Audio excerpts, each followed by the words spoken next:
sebelum aku menceritakan apa yang nenekku katakan dan apa yang terjadi setelah aku hampir pergi dari acara itu, katakan padaku, jam berapa di tempatmu sekarang, dan dari mana kamu menonton ini? Aku penasaran sejauh mana cerita ini akan berkelana. Gadis yang dicap hanya pantas mencuci piring. Ibuku mendesis, kamu di sini untuk cuci piring. Lalu ia menyodorkan setumpuk piring kotor ke tanganku di depan semua orang, seolah aku ini pegawai sewaan, bukan putrinya. Namaku Anya Larasati, usiaku 29 tahun dan pekerjaanku adalah merestorasi dokumen sejarah yang rusak untuk sebuah museum di Surabaya, Jawa Timur. Hari-hariku kuhabiskan untuk menyelamatkan benda-benda yang nyaris dibuang orang. Surat-surat sobek, peta yang terbakar, catatan keluarga yang ternoda air, dan foto-foto lama yang wajahnya hampir terhapus oleh waktu.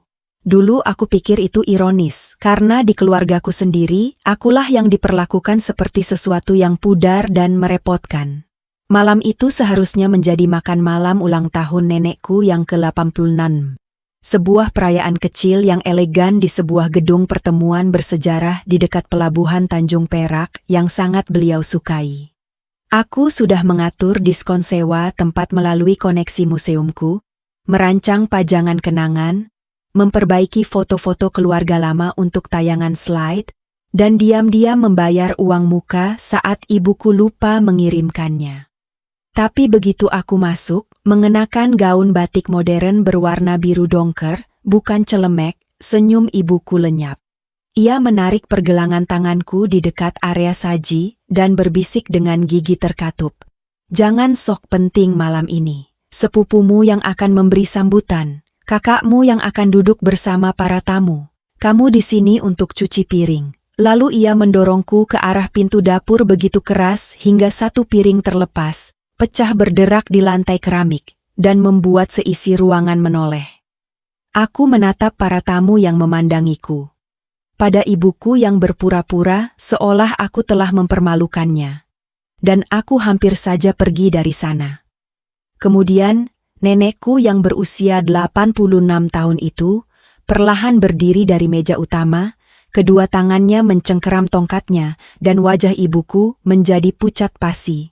Bagian terburuknya adalah, aku sudah menduganya, hanya saja tidak di depan umum seperti ini. Ibuku, Riana Wijaya, punya cara untuk menetapkan peran bagi semua orang, bahkan sebelum mereka masuk ke sebuah ruangan. Kakak laki-lakiku, Bima Wijaya, adalah yang sukses, meskipun ia sudah kehilangan 3 pekerjaan dalam 2 tahun, dan masih menggunakan kartu kredit orang tua kami untuk belanja bulanan. Sepupuku, Melati Hasan, adalah yang cantik, karena ia menikah dengan seorang dokter gigi dan mengunggah foto-foto liburan, seolah itu adalah pekerjaan utamanya. Dan aku adalah si serbaguna. Artinya, aku diundang hanya ketika seseorang butuh bantuan menulis alamat di undangan, mengerjakan tugas-tugas kecil, memperbaiki dekorasi, memindahkan kursi, menalangi tagihan, atau menyerap kerusakan emosional tanpa keluhan. Untuk ulang tahun Oma Eli, aku berusaha menghindari pola lama itu dengan bekerja di belakang layar. Aku merestorasi sebuah potret hitam putih Oma saat berusia 21 tahun. Berdiri di samping jembatan merah yang lama dengan rambut tertiup angin dan senyum keras kepala di wajahnya. Aku menemukan kliping koran dari saat beliau membuka toko barang antik pertamanya setelah kakek meninggal. Aku bahkan merekam pesan suara singkat dari kerabat yang tidak bisa datang, mengeditnya menjadi sebuah video, dan mengatur proyektor di lokasi untuk memutarnya setelah makan malam. Aku berkata pada diriku sendiri, jika aku membuat malam ini cukup indah, ibu tidak akan punya alasan untuk menyerangku. Itu adalah kesalahan pertamaku. Ketika aku tiba di gedung, aku melihat ibuku di dekat pintu masuk, mengenakan kebaya modern berwarna krem dan perhiasan mutiara, dengan ekspresi yang ia gunakan saat ingin orang asing berpikir bahwa ia adalah orang yang murah hati. Ia menatapku dari atas ke bawah sekali, perlahan, lalu berkata, "Baju kamu unik, ya?" Aku mengabaikannya dan membawa potret berbingkai itu ke meja pajangan. Nanda Pratama, sepupu laki-lakiku yang lebih muda, dan mungkin satu-satunya orang di keluarga yang mengerti bahwa diam adalah pertanda bahaya, menghampiri untuk membantuku. "Mbak Anya, ini luar biasa," katanya, menatap foto yang telah direstorasi itu. "Oma pasti akan menangis." Untuk sesaat, aku merasa dadaku lega. Lalu ibu muncul di sampingnya dan tertawa ringan. Tawa palsu yang datang dengan pisau tersembunyi. Nanda, jangan berlebihan. Dia cuma memperbaiki foto. Jangan bertingkah seolah dia menyembuhkan penyakit. Senyum Nanda menghilang. Senyumku tetap membeku karena latihan bertahun-tahun telah mengajariku untuk tidak bereaksi saat ibu menjatuhkanku di depan umum. Ia menoleh ke arah meja-meja perjamuan dan menunjuk serbet kain. Lipatannya tidak rata. Perbaiki, aku berkata. Staf gedung sudah menatanya. Ia mencondongkan tubuhnya cukup dekat hingga aku bisa mencium aroma parfumnya. Kalau begitu, buat dirimu berguna dan perbaiki lagi sampai lebih rapi. Aku memperbaiki serbet. Lalu aku merapikan bunga. Lalu aku memindahkan kartu nama karena Mas Bima tidak suka duduk di dekat pengeras suara. Lalu aku membawa tas-tas hadiah dari mobil ibu meskipun Mas Bima berdiri di dekatnya sambil asyik dengan ponselnya. Setiap tugas datang dengan pesan yang sama, jangan duduk, jangan terlihat, jangan lupakan posisimu. Saat Oma tiba, suasana ruangan menjadi lebih hangat. Beliau bertubuh kecil, berambut perak dan bergerak lambat.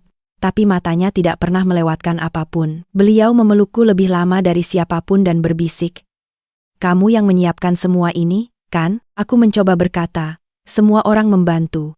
Tapi beliau menarik diri dan memberiku tatapan yang biasa ia gunakan saat aku berbohong untuk melindungi orang yang tidak pantas dilindungi. Di seberang ruangan, ibu mengawasi kami, bibirnya menegang. Seharusnya aku mengenali tatapan itu juga. Itu berarti ia baru saja memutuskan bahwa aku mendapatkan terlalu banyak perhatian. Makan malam dimulai dengan tawa sopan dan denting gelas, tapi aku bahkan tidak sempat duduk untuk hidangan pembuka. Ibu memanggilku sebelum aku mencapai kursiku dan berkata bahwa para catering bergerak terlalu lambat, yang entah bagaimana menjadi kesalahanku. Ia menyuruhku memeriksa dapur, mengisi ulang gelas air, dan memastikan kue lapis legit favorit Oma sudah siap. Kamu tahu di mana kamu paling nyaman, tambahnya. Di belakang layar. Aku ingin mengatakan bahwa di belakang layar adalah tempat orang menaruh pekerjaan yang mereka andalkan tetapi tidak mereka hargai. Sebaliknya, aku pergi ke dapur, karena Oma sedang tersenyum di meja utama, dan aku menolak merusak malamnya. Para catering tidak membutuhkanku. Faktanya, salah satu dari mereka tampak bingung ketika aku bertanya apakah mereka terlambat. Kami tepat sesuai jadwal, Mbak, katanya. Saat itulah aku mengerti. Ibu bukan sedang menyelesaikan masalah. Ia sedang menciptakan jarak antara aku dan ruangan itu. Ia tidak ingin aku duduk di samping Oma saat tayangan slide diputar. Ia tidak ingin ada yang bertanya siapa yang merestorasi foto-foto itu. Ia ingin bukti usahaku terlihat, tapi diriku tidak terlihat. Aku kembali melalui lorong samping, dan berhenti ketika mendengar suara ibu di dekat ruang penitipan jas. Ia sedang berbicara dengan dua temannya, tante-tante yang selalu tersenyum padaku, seolah mereka menyesali sesuatu yang tidak akan pernah mereka sebutkan. Hanya itu niatnya baik, kata ibu. Tapi dia tidak pernah belajar bagaimana menjadi orang yang mengesankan. Ada orang yang terlahir jadi pemimpin. Ada yang jadi staf pendukung. Dia itu staf pendukung. Salah seorang tante bergumam, Riana, itu kasar sekali. Ibu tertawa. Itu kenyataan. Coba saja lihat waktu dia keluar dari program studi arsitektur itu. Uang kuliah mahal-mahal, drama berbulan-bulan, dan sekarang dia hanya bermain dengan kertas tua di ruang bawah tanah. Setidaknya malam ini, dia bisa cuci piring. Tanganku mencengkeram pegangan tangga di lorong. Aku tidak meninggalkan program arsitektur itu karena aku malas. Aku keluar setelah seorang dosen menjiplak konsep desainku, setelah aku melaporkannya, setelah pihak kampus menyeretku melalui rapat berbulan-bulan sementara, ibu memberitahu semua orang bahwa aku tidak tahan tekanan. Oma adalah satu-satunya yang mempercayaiku saat itu. Beliau yang membayari terapiku ketika ibu menyebutnya cari perhatian. Beliau yang memberitahuku bahwa barang yang rusak masih bisa diselamatkan. Mendengar ibu mengubah luka itu menjadi bahan hiburan makan malam membuat tenggorokanku tercekat. Aku melangkah mundur dan bahuku membentur troli nampan logam. Suaranya berderak di sepanjang lorong. Ibu menoleh sejenak. Ia tampak terkejut. Lalu ia tersenyum karena kendali adalah topeng favoritnya. Anya, katanya, berjalan ke arahku. Bagus. Mesin cuci piringnya sedang bermasalah. Aku menatapnya. Pihak catering bilang semuanya baik-baik saja. Matanya menyipit. Jangan membantahku di depan umum. Kita tidak sedang di depan umum. Kamu selalu di depan umum saat kamu mempermalukanku. Kalimat itu terasa lebih menyakitkan dari yang seharusnya. Mungkin karena itu menjelaskan seluruh masa kecilku. aku bukanlah seorang anak perempuan baginya. Aku adalah cerminan yang menurutnya membuat citranya buruk. Sebelum aku bisa menjawab, Nanda muncul di ujung lorong. Mbak Anya, Oma mencarimu. Tayangan slide-nya akan dimulai. Ibu menghalangi kami. Dia akan datang setelah membantu di dapur. Nanda menatap ibu, lalu aku, dan sesuatu dalam ekspresinya menajam. Dapur sudah ada stafnya, Tante. Senyum ibu menipis. Keluarga saling membantu. Aku hampir tertawa mendengarnya. Keluarga saling membantu. Kecuali saat keluarga butuh perlindungan. Keluarga saling membantu. Kecuali saat keluarga mengatakan yang sebenarnya. Keluarga saling membantu. Kecuali jika anggota keluarga itu adalah aku. Tayangan slide dimulai tanpaku. Aku bisa mendengar pesan-pesan rekaman Oma diputar melalui pengeras suara di aula sementara. Aku berdiri di dekat pintu dapur dengan tangan gemetar memegang lap basah yang bahkan tidak kuingat kapan kuambil. Di sisi lain dinding, orang-orang tertawa pelan, melihat foto-foto lama, bertepuk tangan pada kenangan, dan berbisik dengan cara hangat khas pesta keluarga, yang selalu membuat orang luar berpikir kami akrab, tapi aku tahu yang sebenarnya. Kehangatan dalam keluargaku biasanya diatur untuk para tamu. Di balik pintu, selalu ada syaratnya. Lalu Nanda melakukan sesuatu yang tidak kuduga. Ia berjalan melewati ibu, melangkah ke lorong samping, dan mengulurkan tangannya. Mbak Anya, katanya lembut. Oma mencarimu. Beliau ingin Mbak duduk di sampingnya. Ibu muncul di belakangnya seperti bayangan. Dia bisa datang setelah selesai membantu. Nanda tidak bergerak. Pihak catering yang membantu. Mbak Anya adalah keluarga. Senyum ibu menajam. Jangan menceramahiku tentang anakku sendiri. Kalau begitu berhenti memperlakukannya seperti staf, kata Nanda. Kata-kata itu tidak diucapkan dengan keras, tapi terdengar begitu jelas membelah lorong. Untuk sesaat, aku pikir ibu akan menamparnya hanya dengan tatapan matanya. Sebaliknya, ia tertawa tipis dan menyingkir. Karena ada tamu yang cukup dekat untuk mendengar, dan citra publik lebih penting baginya daripada kebenaran. Nanda memegang pergelangan tanganku dengan lembut, tidak menarik, hanya menawariku jalan kembali ke dalam ruangan. Aku mengikutinya, perutku mulas, dadaku sesak, dan begitu Oma melihatku, beliau menepuk kursi kosong di sebelahnya. Kursi itu ada di meja utama. Kursi yang tadi diam-diam ibu letakkan tas tangannya di atasnya, seolah benda mati pun lebih berhak duduk di sana daripada aku. Nanda mengambil tas itu dan meletakkannya di meja samping. Seisi ruangan memperhatikannya. Ibu paling memperhatikannya. Aku duduk di samping Oma dan beliau menyelipkan tangannya yang kecil di atas tanganku di bawah meja. Tetap di sini, bisiknya. Apapun yang dia lakukan, tetap di sini. Sebelum aku bisa bertanya apa maksudnya, layar di belakang kami berubah. Potret yang telah direstorasi itu muncul. Oma pada usia 21 tahun, berdiri di dekat jembatan merah dengan gaun pucat, dagunya terangkat, senyumnya keras kepala dan cerah. Ruangan itu terkesiap, bukan karena sopan santun. Sungguh. Seseorang berkata, Bu Eli. Itu indah sekali. Oma menutupi mulutnya dengan jemari yang gemetar. Kukira foto itu sudah hancur, bisiknya. Nanda mengambil mikrofon dari dudukannya. Anya yang merestorasinya dari salinan rusak yang ditemukan di gudang Oma. Dia juga yang membangun seluruh pajangan kenangan malam ini, termasuk surat-surat, dokumen usaha, dan pesan suara dari kerabat yang tidak bisa datang. Tepuk tangan dimulai perlahan, lalu semakin riuh. Orang-orang menoleh ke arahku dengan terkejut, hangat, bahkan mungkin hormat. Seharusnya terasa menyenangkan.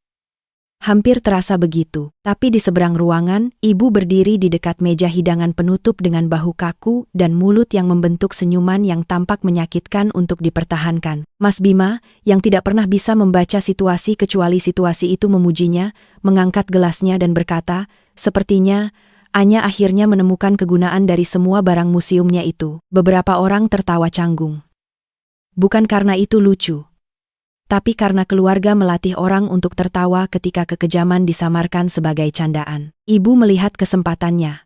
Ia menyeberangi ruangan dan mengambil mikrofon dari Nanda, sebelum Nanda bisa menghentikannya. Karena kita sedang memberikan pujian, katanya dengan ceria, mari kita lihat dari sudut pandang yang benar. Anya membantu dengan beberapa detail sentimental, dan kami menghargai itu. Tapi malam ini adalah tentang ibuku, bukan tentang mengubah bantuan keluarga yang sederhana menjadi semacam upacara pencapaian pribadi yang agung. Tepuk tangan mereda.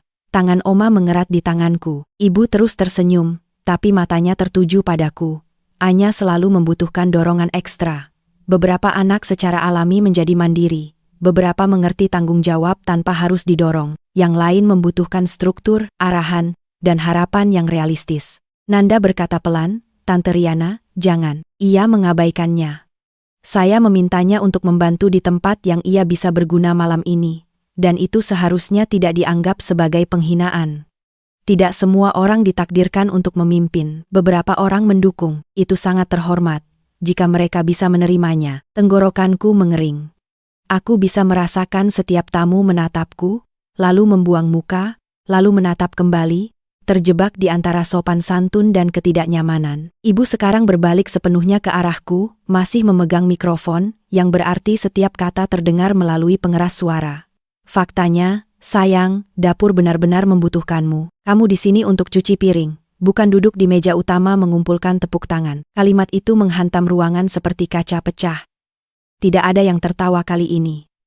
Bahkan Mas Bima berhenti menyeringai. Seseorang berbisik, "Riana." Aku berdiri begitu cepat hingga kursiku bergeser di lantai. "Aku pergi," kataku. Suaraku pelan, tapi terdengar anehnya stabil. Ibu sedikit menurunkan mikrofonnya dan melangkah lebih dekat. "Jangan dramatis. Kamu selalu seperti ini. Kamu mengubah koreksi menjadi kekejaman. Ibu baru saja memberitahu seluruh ruangan bahwa tempatku di dapur. Karena kamu bertingkah seolah tempatmu di atas semua orang." Aku menatap Oma, dan rasa sakit di wajahnya nyaris menghancurkanku. Aku tidak ingin ulang tahunnya dikenang karena ini. Aku tidak ingin menangis di depan orang-orang yang telah menyaksikan ibuku meremehkanku selama bertahun-tahun dan menyebutnya dinamika keluarga. Jadi, aku mengambil tasku dan mulai berjalan menuju pintu keluar. Ibu mengikutiku begitu cepat, hingga hak sepatunya berbunyi seperti peringatan. Di dekat lorong, ia mencengkeram sikuku, tidak cukup keras untuk meninggalkan memar, tapi cukup keras untuk mengingatkanku siapa yang menurutnya memiliki otoritas. "Kalau kamu keluar dari pintu itu," desisnya, mikrofon masih menyala di sisinya, "jangan repot-repot datang ke acara keluarga lagi. Aku muak berpura-pura kepekaanmu adalah masalah orang lain. Anya yang lama pasti akan meminta maaf. Anya yang lama pasti akan tinggal, mencuci piring, tersenyum di foto, dan menangis di mobil setelahnya, di mana tidak ada yang bisa menuduhnya merusak malam." Tapi sebelum aku bisa memutuskan versi diriku yang mana yang berdiri di sana, Oma Eli mendorong kursinya ke belakang. Kaki-kaki kayu kursi bergesekan keras dengan lantai. Setiap wajah menoleh. Perlahan, hati-hati. Dengan satu tangan di tongkatnya, dan tangan lainnya menekan meja. Nenekku yang berusia 86 tahun itu berdiri. Ekspresinya tidak terkejut, tidak bingung. Itu adalah ekspresi seorang wanita yang akhirnya sudah cukup mendengar. Jari-jari ibu segera melepaskan lenganku. Wajahnya memutih bukan pucat, bukan malu putih pasi. Dan saat itulah aku sadar Oma tidak hanya melihat apa yang terjadi. Oma telah menunggu ibu untuk menunjukkan sifat aslinya di depan para saksi. "Berikan mikrofonnya padaku, Riana," kata Oma. Suaranya tidak keras, tetapi menyebar ke seluruh aula dengan jenis wibawa yang hanya diberikan oleh usia kepada orang-orang yang telah melalui lebih banyak hal daripada yang bisa dibayangkan orang lain. Ibu mencoba tertawa, tapi suaranya terdengar tipis. "Bu, tolong duduk, ibu lelah, ini tidak baik untuk ibu." Oma mengulurkan tangannya. "Yang tidak baik untukku adalah melihat putriku mempermalukan cucuku di pesta ulang tahunku sendiri." Keheningan setelah itu begitu total, aku bisa mendengar seseorang meletakkan garpu. Mata ibu melirik ke sekeliling ruangan, menghitung, mencari versi dirinya yang paling aman untuk ditampilkan. "Ibu salah paham," katanya. "Aku hanya mencoba membuat Anya tetap rendah hati." Tangan Oma tetap terulur, mikrofonnya. Selama beberapa detik, tak satu pun dari mereka bergerak. Lalu Nanda melangkah lebih dekat, tidak mengancam, hanya hadir. Ibu menyerahkan mikrofonnya, tapi saat melakukannya, ia mencondongkan tubuhnya dan berbisik, "Jangan membuat keributan." Oma menatapnya dengan kesedihan yang begitu tajam hingga terasa seperti pisau terbungkus beludru. "Kamu yang membuat keributan saat kamu menyentuh cucuku." Sebuah gumaman menyebar di antara para tamu. Ibu menegang. Oma berbalik ke arah para tamu. "Saya berusia 86 tahun hari ini, dan saya telah belajar bahwa kebisuan bisa menjadi penyakit keluarga jika semua orang mengiranya sebagai kedamaian. Jadi malam ini, saya selesai bersikap sopan. Seluruh tubuhku membeku. Oma mengangkat dagunya. Anya tidak hanya membantu dengan detail sentimental. Anya menghabiskan 3 bulan merestorasi foto-foto keluargaku. Ia memperbaiki surat-surat dari mendiang suamiku yang kukira telah hancur selamanya karena rusak oleh air. Ia menemukan surat izin usaha pertamaku dari tahun 1964 yang kutandatangani setahun setelah aku menguburkan suamiku dan harus membangun hidup dengan 2 anak tanpa jaring pengaman. Ia menghubungi kerabat, mengedit pesan mereka, mengatur tayangan slide ini, dan membayar uang muka untuk gedung ini ketika Riana memberitahu pengelola bahwa ia lupa membawa buku ceknya. Suasana ruangan bergeser. Kepala-kepala menoleh ke arah ibu. Bibir ibu ternganga. Bu, itu masalah pribadi. Mata Oma berkilat. Begitu juga rasa sakit Anya, tapi kamu mengumumkannya melalui mikrofon. Aku merasakan kata-kata itu mendarat di ruangan seperti sebuah putusan. Tanganku mulai gemetar, bukan karena takut kali ini, tetapi karena terkejut dibela tanpa harus memohon. Oma meraih sebuah map di samping piringnya dan mengeluarkan beberapa lembar kertas, masing-masing ditandai dengan rapi menggunakan tulisan tangannya yang cermat. Dan karena kita sedang membahas apa yang pribadi, biarkan saya meluruskan sesuatu yang lain. 2 bulan lalu, saya meminta Riana untuk membantuku memperbarui dokumen warisanku. Bukannya membantuku mengikuti keinginanku. Ia mencoba meyakinkanku bahwa Anya terlalu tidak stabil untuk menangani tanggung jawab. Wajah ibu pucat. Mas Bima mencondongkan tubuh ke depan. Dokumen warisan apa? Oma belum menatapnya. Pandangannya tetap pada ibuku. Riana menyarankan agar saham toko barang antik saya, surat kuasa rumah saya, dan arsip keluarga ditempatkan di bawah kendali Bima karena menurutnya, dia yang praktis. Dia juga menyarankan bahwa Anya mungkin akan menjadi emosional dan menjual barang-barang secara tidak bertanggung jawab. Mas Bima mengerjap, Bu, ibu bilang Oma ingin aku terlibat. Ibu membentak. Bima, jangan sekarang. Oma akhirnya menoleh padanya. Tidak, Bima. Sekarang adalah saat yang tepat untuk kebenaran menjadi berguna. Aku tidak pernah memilihmu untuk mengelola tokoku. Aku tidak pernah memilih ibumu untuk berbicara atas namaku setelah mendengar bagaimana ia berbicara tentang Anya. Aku sudah cukup sering mendengarnya dalam dosis kecil selama bertahun-tahun. Malam ini hanya memberikan pertunjukan penuh kepada semua orang. Beberapa tamu terkesiap. Tante Linda, teman terdekat ibu, menundukkan matanya. Nanda berdiri di sampingku dengan rahang mengeras. Dan tiba-tiba aku mengerti mengapa ia terlihat begitu siap tadi. Oma tidak datang ke ruangan ini tanpa persiapan. Beliau datang dengan saksi, dokumen, dan keputusan yang sudah dibuat. Beliau mengangkat selembar kertas lagi. Jadi, saya menghubungi Nanda diam-diam. Saya meninjau rekening, dokumen medis, catatan properti, dan surat wasiat keluarga. Pagi ini, sebelum makan malam ini, saya menandatangani dokumen terakhir. Riana bukan lagi wali dari apapun yang berhubungan denganku. Ibu berbisik, ibu tidak bisa melakukan itu. Nanda menjawab dengan tenang, Oma bisa. Dan sudah, semuanya sudah ditinjau, disaksikan, dan dieksekusi dengan benar. Oma mengangguk. Riana tidak akan mengendalikan keputusan medisku. Ia tidak akan mengendalikan rekeningku. Ia tidak akan mengendalikan rumahku. Bima tidak akan menerima saham toko barang antik yang dijanjikan kepadanya tanpa izinku. Anya akan menjadi wakil keluarga utamaku, dan setelah aku tiada, ia akan mengawasi dana pelestarian dan arsip keluarga Suryo. Lututku hampir lemas. Oma, bisikku, tapi beliau mengangkat satu tangan sedikit, memintaku membiarkannya selesai. Saya tidak memilih Anya karena ia mudah dikendalikan, kata Oma. Saya memilihnya karena ia tidak mencampur-adukkan kendali dengan kepedulian. Ia mendengarkan. Ia melestarikan apa yang orang lain buang. Ia mengerti bahwa sejarah tidak dilindungi oleh orang yang paling keras suaranya di ruangan, tetapi oleh orang yang cukup sabar untuk menangani hal-hal rapuh dengan hormat. Mata ibu berlinang air mata, tetapi itu lebih terlihat seperti kepanikan daripada penyesalan. Ibu menghukumku karena aku ingin standar, katanya. Jawaban Oma datang seketika. Tidak. Aku melindungi keluarga ini dari standarmu. Kata-kata itu bergulir di seluruh ruangan, dan untuk pertama kalinya sepanjang malam, ibu tidak punya senjata siap pakai. Mas Bima mendorong kursinya ke belakang. Jadi, apa artinya itu untukku? Oma tampak lelah saat menjawab. Itu artinya, kamu tidak berhak atas sekoci penyelamat yang dibangun dari penghinaan terhadap Anya. Nanda menambahkan, dan itu artinya tidak ada yang akan menekan Hanya untuk menandatangani, mentransfer, mengelola, menalangi, memaafkan, atau mendanai apapun setelah malam ini. Kalimat itu memberitahuku lebih dari yang ingin ku ketahui. Ibu punya rencana lebih dari sekadar menyuruhku mencuci piring. Mungkin ia berharap untuk memanfaatkanku nanti, untuk menarikku ke dalam urusan dokumen, untuk menjadikanku pekerja diam sementara Mas Bima menjadi ahli waris publik. Sebuah kejelasan yang dingin menyelimutiku. Ini tidak pernah hanya tentang sebuah kursi di meja makan. Ini tentang menjagaku tetap kecil agar bisa dimanfaatkan. Oma meraih tanganku lagi. Anya, kemarilah, sayang. Aku berdiri membeku di lorong. Tas masih menggantung di bahuku. Tidak yakin.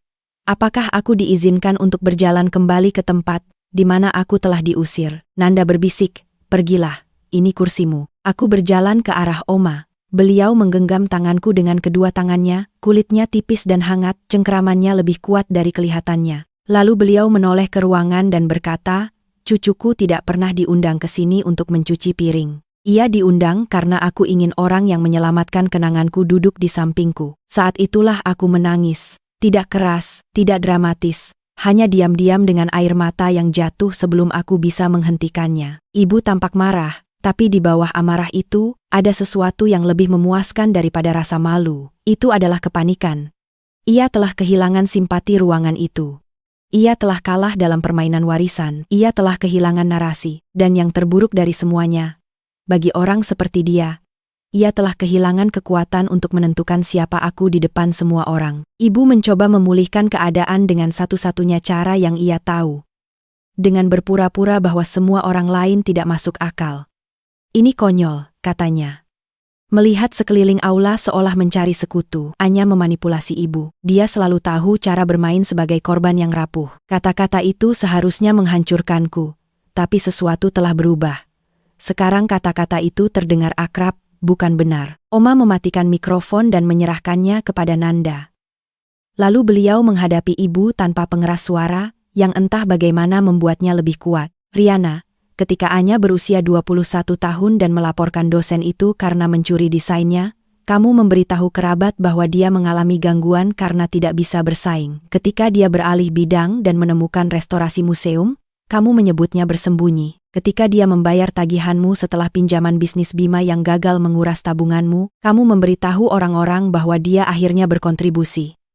Ketika dia meminta 1 kali makan malam keluarga tanpa kritik, kamu bilang dia terlalu sensitif. Kapan bantuanmu berhenti terlihat seperti cinta dan mulai terlihat seperti menyakiti? Mata ibu melirik ke arah para tamu.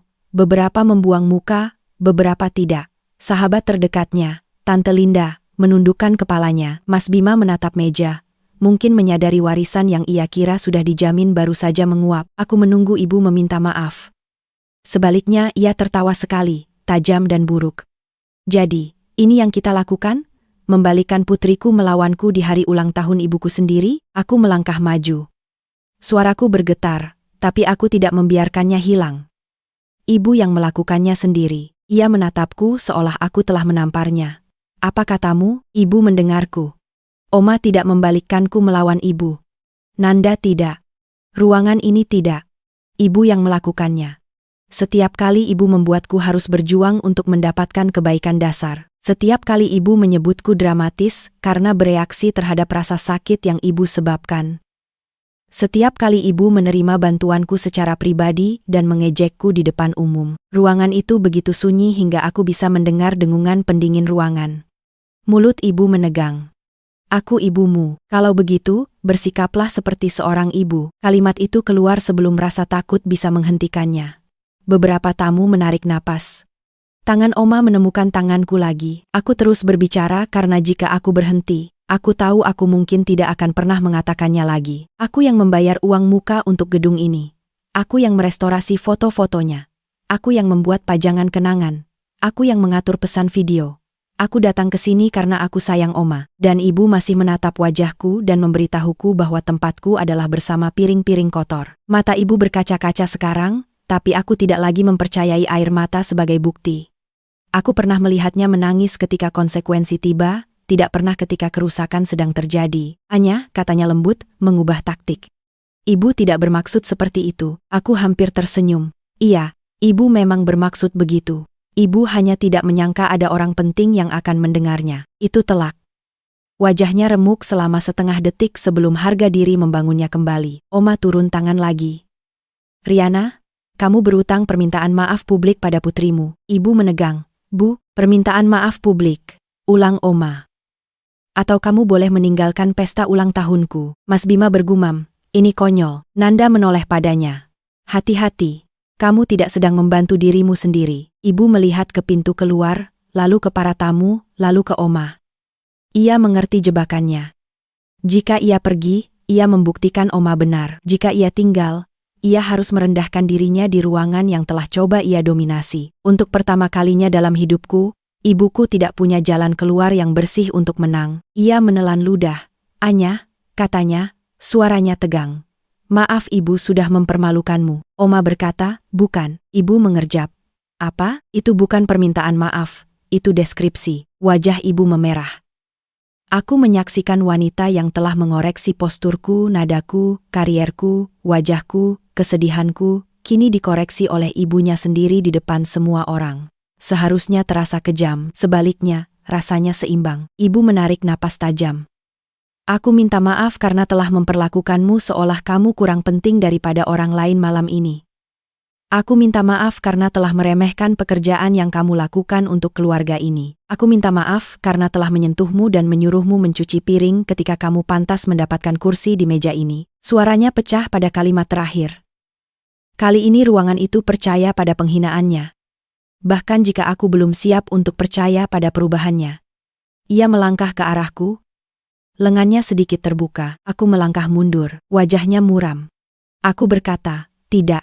Ibu tidak bisa memperbaiki ini dengan satu permintaan maaf publik karena Oma memaksamu melakukannya. Kata-kata itu terasa menakutkan dan bersih. Untuk saat ini, aku menerima bahwa ibu telah mengatakannya. Aku tidak menerima jika kita berpura-pura semuanya baik-baik saja. Oma mengangguk sekali, bangga dan sedih pada saat yang sama. Ibu menurunkan lengannya.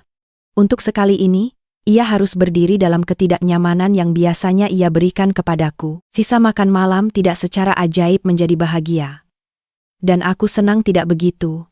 Karena penyembuhan sejati tidak datang seperti akhir film dengan musik lembut dan pengampunan yang sempurna. Oma tetap meniup lilinnya. Orang-orang tetap makan hidangan penutup. Nanda tetap memberikan sambutan yang entah bagaimana membuat semua orang tertawa tanpa berpura-pura malam itu normal. Tapi ibu tidak lagi duduk di tengah ruangan. Ia duduk di dekat ujung meja, diam, memperhatikan Oma memegang tanganku sementara tayangan slide yang telah direstorasi diputar lagi dari awal. Ketika potret itu muncul, Oma berbisik, gadis di foto itu tidak tahu betapa sulitnya hidup nanti. Aku bertanya, apakah Oma akan memperingatkannya? Beliau tersenyum. Tidak. Aku akan memberitahunya untuk membeli sepatu yang lebih baik dan lebih cepat percaya pada dirinya sendiri. Untuk pertama kalinya sepanjang malam, aku tertawa. Setelah makan malam, aku tidak mencuci satu piring pun. Para catering menangani dapur, karena untuk itulah mereka dibayar. Aku membantu Oma masuk ke mobil Nanda, dan sebelum aku pergi, ibu mendekatiku di dekat pintu masuk aula. Riasannya luntur. Perhiasan mutiaranya sedikit miring, dan ia terlihat lebih kecil tanpa audiens untuk dikendalikan. Bisakah kita bicara besok? Tanyanya. Aku menatapnya sejenak. Anya yang lama pasti akan bilang ya, karena tidak terasa berbahaya. Anya yang baru mengerti bahwa kedamaian yang dibangun di atas rasa takut hanyalah jenis penjara yang lain. Tidak, kataku, tidak besok. Aku butuh ruang. Wajahnya menegang, tapi ia mengangguk. Berapa lama? Sampai aku memutuskan aku siap. Ia tampak ingin membantah, lalu melirik melalui jendela ke arah Oma yang duduk di mobil bersama Nanda di sampingnya. Kekuatan telah bergeser, dan ia tahu itu. Baiklah, bisiknya. 6 bulan kemudian, toko barang antik Oma dibuka kembali dengan nama baru, Galeri Lokacipta, Restorasi dan Arsip Suryo. Oma memilikinya. Aku mengelola studio pelestarian di belakang sambil tetap bekerja paruh waktu di museum. Kami merestorasi dokumen keluarga, surat-surat lama, catatan militer, dan foto-foto yang orang kira sudah tidak bisa diselamatkan. Pada hari pembukaan, Oma duduk di belakang meja depan, seperti seorang ratu dengan sepatu yang nyaman. Nanda menangani urusan hukum. Mas Bima mengirim karangan bunga tapi tidak muncul, yang mungkin merupakan hal terbaik. Ibu datang 10 menit sebelum tutup. Ia berdiri di ambang pintu memegang sebuah kotak kardus kecil. Ibu menemukan ini di gudang, katanya. Di dalamnya ada sketsa-sketsa arsitekturku dari masa kuliah, yang kukira telah ia buang. Beberapa terlipat. Satu ada noda kopi, tapi semuanya masih ada. Ibu menyimpannya, katanya. Ibu tidak tahu kenapa ibu bertingkah seolah itu tidak penting. Aku mengambil kotak itu, berhati-hati agar tidak membuat momen itu menjadi lebih dari yang sebenarnya. Terima kasih sudah membawanya. Ia mengangguk, matanya basah. Nenekmu bilang kamu mungkin butuh seseorang untuk membantu melabeli inventaris pada hari Sabtu. Aku melirik ke arah Oma, yang berpura-pura mempelajari sebuah kwitansi dengan konsentrasi polos. Ini bukan bantuan keluarga, kataku pada ibu. Jika ibu membantu di sini, ibu harus mengikuti sistemku. Ibu tidak boleh mengkritik pelanggan. Ibu tidak boleh menulis ulang labelku. Ibu tidak boleh meremehkanku. Dan jika ibu tidak menghormatiku, ibu harus pergi. Ibu menyerap setiap kata. Setahun yang lalu, ia pasti akan menyebutku tidak tahu berterima kasih. Hari itu, ia hanya berkata, aku mengerti. Jadi, aku memberinya sepasang sarung tangan katun dan setumpuk selongsong foto. Ibuku, wanita yang pernah memberitahuku bahwa aku hanya di sana untuk mencuci piring, menghabiskan sore itu memilah-milah kenangan orang lain di bawah arahanku. Itu bukan balas dendam seperti yang dibayangkan orang. Itu lebih baik. Ia telah kehilangan hak untuk mendefinisikanku, dan aku telah memperoleh kekuatan untuk menentukan syarat-syarat kembalinya. Aku akhirnya memaafkannya, tapi tidak sekaligus dan tidak secara gratis. Memaafkan tidak berarti melupakan apa yang terjadi di aula itu. Itu berarti aku berhenti membiarkan momen itu meracuni setiap ruangan yang kumasuki. Pelajaran yang diajarkan Oma kepadaku sederhana. Cinta yang beracun seringkali bersembunyi di balik tugas keluarga, dan batasan bukanlah tanda tidak hormat. Terkadang orang yang menyebutmu dramatis hanya marah karena kamu akhirnya menyuarakan kebenaran. Terkadang orang yang menyuruhmu ke dapur sebenarnya takut melihatmu di meja utama. Dan terkadang, balas dendam yang paling kuat bukanlah dengan menghancurkan seseorang, melainkan menjadi begitu tegar, begitu menghargai diri sendiri, dan begitu mustahil untuk dikendalikan sehingga mereka harus menghadapi versi dirimu yang coba mereka kubur. Jadi, katakan padaku dengan jujur, jika seseorang di keluargamu yang telah merendahkanmu selama bertahun-tahun akhirnya mulai berubah, apakah kamu akan memberinya kesempatan lagi, atau akankah kamu memilih jarak untuk melindungi kedamaian batinmu?